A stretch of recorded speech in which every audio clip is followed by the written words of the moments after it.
Here is the final part of ranking the drivers' season so far. 5th down to 1st. And in 5th spot, I've got Charles Leclerc. Yes, he might be 3rd in the Constructors' Championship, but for the past few races, he has really gone on a downward spiral, and Ferrari have not looked as strong as they were last season. In 4th spot, I've got Max Verstappen, and yes, I know what you're going to say, but he's 1st in the Constructors' Championship. He's so far ahead of Lando Norris and Charles Leclerc and whatnot.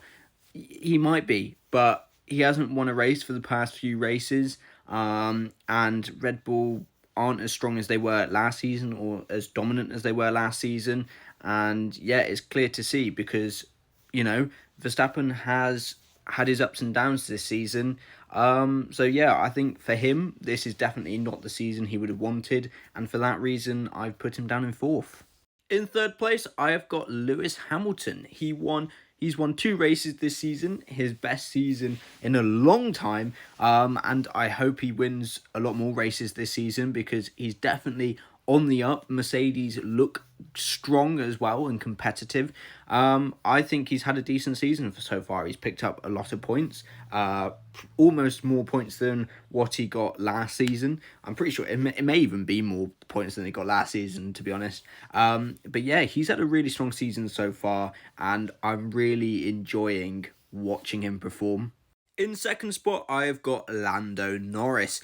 I think he's had a pretty decent season so far. He's obviously won his first ever F1 race this season.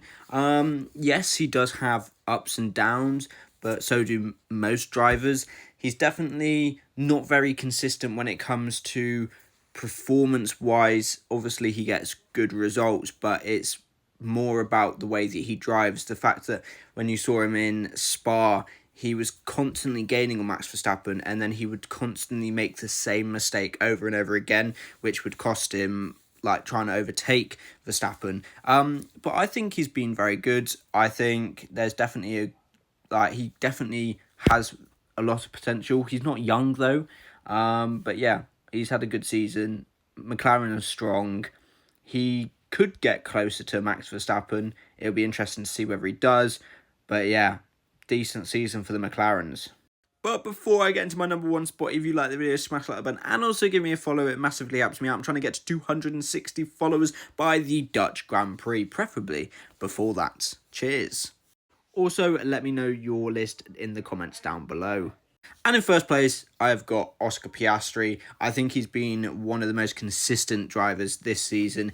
At times, he's actually looked better and stronger than Lando Norris, which is why I've put him 1st. But yeah, Piastri, what a driver he is. At times, I genuinely think that he could win a constructors or a drivers championship before Lando does. I know that sounds crazy, but the way that Piastri drives, there's more to it than I think Lando has. I think he's more consistent. He's not as prone to making mistakes as Lando Norris is. For that reason, yeah, I've got Piastri in 1st. He's only a few points off Charles Leclerc as well, who's in 3rd place in the Constructors' Championship. So I think he could come 2nd or 3rd this season in the championship, and I don't think many people will be upset about that.